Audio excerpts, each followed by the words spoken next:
Video দেখলাম ফুলকপি দিয়ে চাইনিজ রেসিপি, ফুলকপি দিয়ে আবার চাইনিজ রেসিপি, এও আবার হতে পারে। তো আমিও বাড়িতে একটু ট্রাই করলাম, বানিয়ে খেয়ে বললাম ওয়াও। হয়তো আমি খুব একটা ভালো ক্যামেরাম্যান নই, যতটুকু পেরেছি ক্যামেরা বন্দি করেছি। তোমাদের দেখতে হয়তো একটু অসুবিধা হবে, একটু ম্যানেজ করে দেখে নিও প্লিজ। তো চলো রেসিপিটা আমি কিভাবে বানালাম সেটা আজ তোমাদেরকে দেখাবো।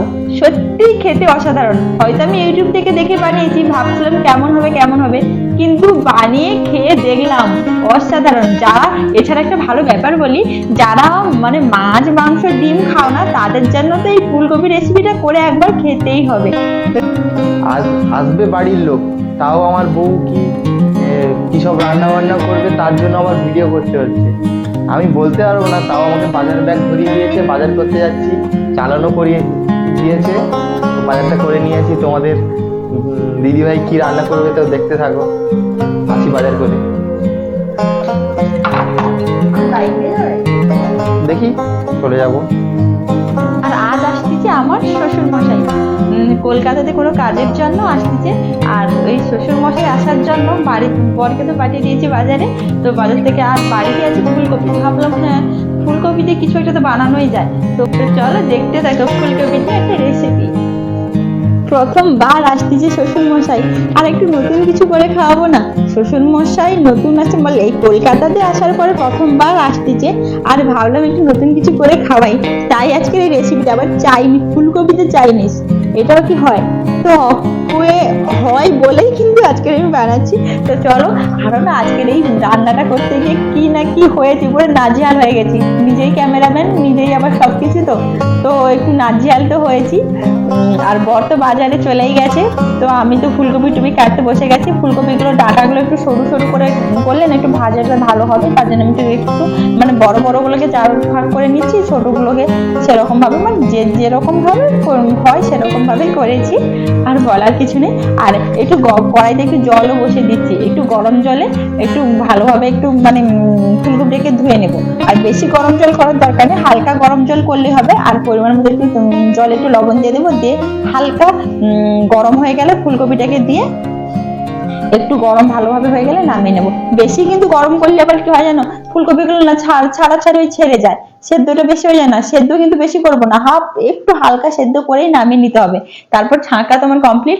এবার আমি কি দেবো, মেন হলো এবার তো ফুলকপিটাকে আমাকে একটু তেলে ভাজতে হবে। তার জন্য কি দেওয়া উচিত, তার জন্য আমি একটু প্রথম বেসন দিয়ে দিয়েছি আর কর্নফ্লাওয়ার দিয়ে দিয়েছি। আর বরকে বলেছিলাম সয়া সস আনতে, এটা সয়া সস দিলেও খুব ভালো লাগে, কিন্তু বর আমাকে সয়া সস এনে দেয়নি, তাই সয়া সসটা দেওয়া হয়নি। কর্নফ্লাওয়ারটা দিয়ে দিলাম। আর দেবো হলুদ গুঁড়ো, পরিমাণ মতো হলুদ গুঁড়ো দিয়ে দেবো। লঙ্কা গুঁড়ো তো দেবোই, পরিমাণ হলুদ গুঁড়োটা দেওয়ার পরে তো লঙ্কা গুঁড়োটা দেবো। তো হলুদ গুঁড়ো দেওয়া হয়ে গেছে, এবার লঙ্কা গুঁড়ো দিয়ে দেবো। লঙ্কা গুঁড়ো দেওয়ার পরে এবার অনেক কিছু, আমি তো আদা তো মানে তোমাদেরকে দেখানোই হয়নি, আদা রসুন সব পেস্ট করে রেখেছি সেগুলো দেবো। আর একটু সানরাইসের গরম মশলা দিয়ে দিচ্ছি, একাই তো ক্যামেরাম্যান বুঝতেই পারছো। আর এটা হচ্ছে গোলমরিচের গুঁড়ো, যেটা আবার ব্ল্যাক পেপারও বলে, ওই গোলমরিচের গুঁড়ো দিয়ে দিলাম। আর সঙ্গে একটু দেবো লবণ, পরিমাণ মতো লবণ তো দিতেই হবে, লবণ ছাড়া তো মানে স্বাদ আসবে না। আর দিচ্ছি টমেটো সস দিচ্ছি, পরিমাণ মতো টমেটো সস দিয়ে দেবে। আর এবার আমার পেস্টগুলো দেখো, এবার আদা রসুন পেস্ট দিয়ে দিলাম। আর একটু দিয়ে দেবো লেবু, যেহেতু আমার কাছে সয়া সস নেই, লেবু দিয়ে করলেও চলবে, তো আমি লেবু দিয়ে দিয়েছি। দিয়ে ভালো করে মাখাবো। আর আমি তো মাখাই কেমন আর বলার নয়, এদিক ওদিক এমন ঝাঁকুনি দেবো না, খুব তাড়াতাড়ি মাখানো হয়ে যাবে। আরে আমরা তো গ্রামের বউ না, খুব তাড়াতাড়ি মাখাতে পারি আমরা, এই সবগুলো খুব ভালোভাবে মাখাতে পারি। এদিক ওদিক ঝাঁকুনি দিয়ে নাড়ানাড়ি করে খুব তাড়াতাড়ি মাখিয়ে ফেলবো। তো মাখানো মোটামুটি বলতে আমার কমপ্লিট হয়ে গেছে। আর মানে সব থেকে ভালো ব্যাপার হলো আজকের ব্লগে আমি আমার বরকে পেয়েছি।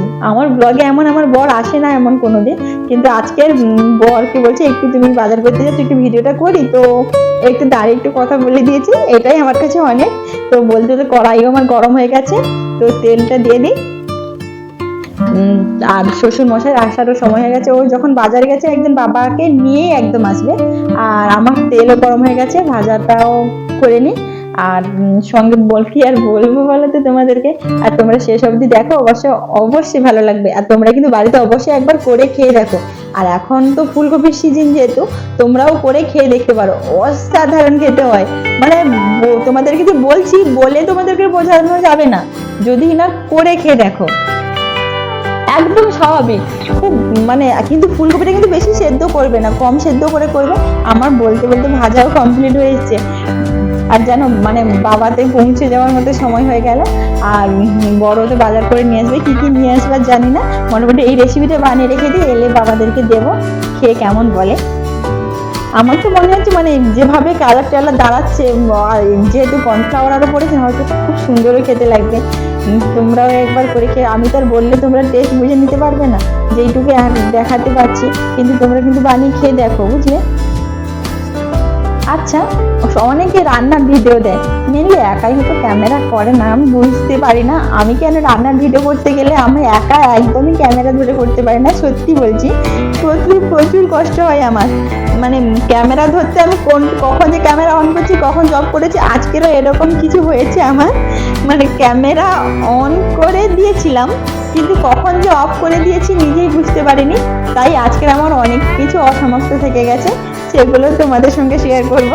আর অনেক অনেক জিনিস কিন্তু আমি আজকে ক্যামেরা অফ করে রেখে দিয়েছি, কিন্তু আমি মনে করেছি হয়তো ক্যামেরা অন আছে করে দিচ্ছি, কিন্তু পরে তো দ্বিতীয়বার হবে না।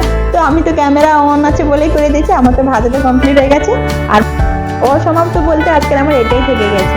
সব কিছু ক্যামেরা অন করে করে রেখেছি, কিন্তু যখন আমি সবজিটা তুলবো সেই সময় আমার ক্যামেরাটা আমি অফ করেই করে ফেলেছি। তো কী কী দিয়েছি বলে দিই, সেটা তোমার ক্যামেরা অফ থেকে গিয়েছিল, তার জন্য প্রথম কড়াইতে আমি হালকা তেল দিয়ে দিয়েছিলাম। তারপর কুচিয়ে রাখা পেঁয়াজ, কুচিয়ে রাখা ক্যাপসিকাম, কুচিয়ে রাখা পেঁয়াজ কলি দিয়ে নাড়ানাড়ি করতে করতে একটু সস দিয়ে দিয়েছি। আর দিয়ে দিয়েছি একটু গোলমরিচের গুঁড়ো, আর স্বাদ মতো একটু লবণ দিয়ে ভেজে রাখা ফুলকপিগুলোকে দিয়ে নাড়ানাড়ি করে আমার রেসিপি মোটামুটি রেডি। আর একটু যদি হালকা একটু মিষ্টি হলে না খেতে ভালো লাগবে, তো হালকা আমি চিনিও ছড়িয়ে দিয়েছিলাম। টমেটো সস যদি অনেকটা দাও তো কোনো সমস্যা নেই, তো একটু চিনি ছড়িয়ে মোটামুটি আমার রেডি হয়ে গেছে। আর শেষে নামানোর আগে একটু গরম মশলা ছড়িয়ে নামিয়ে নিলে রান্না একদম কমপ্লিট। এরকম করে তোমরাও খেয়ে দেখো, অসাধারণ খেতে লাগে। তো আর বেশি কিছু বলবো না, দেখা হচ্ছে পরের ভিডিওতে। টাটা।